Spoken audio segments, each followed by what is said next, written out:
Ryan, we've spent a fair amount of time on this show talking about Robert Williams and the impact of his absence, right? How important is seeding here for the Celtics going down the stretch?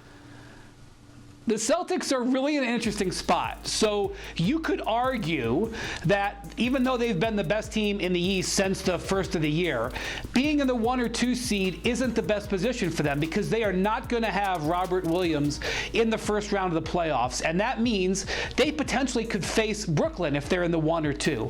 So if they take a loss or 2 down the stretch and fall back to the 3, that would remove Brooklyn as an option.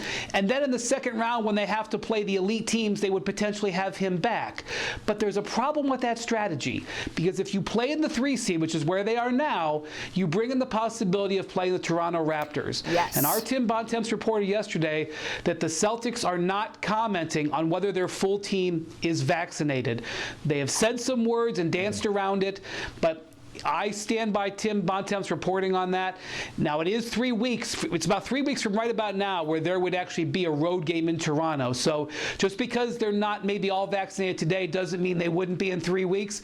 But this is an absolute issue. And anything that anybody says to dance around it doesn't change that fact. Absolutely. Tim Bontemps reported that the Sixers also would not comment on whether their team is fully vaccinated. So that could be an issue for them as well. Big Perk, what do you think of all that we've just heard from Brian Windhorst, particularly around the Celtics?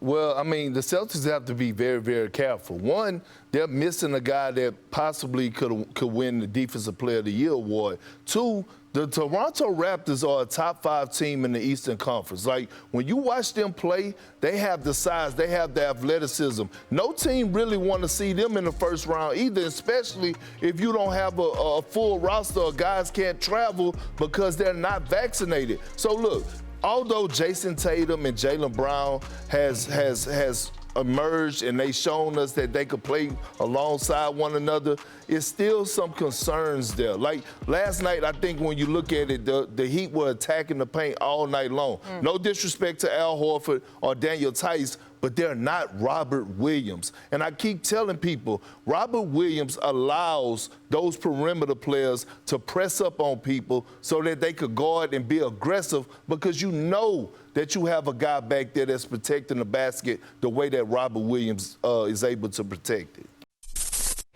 Thanks for watching ESPN on YouTube. For live streaming sports and premium content, subscribe to ESPN+.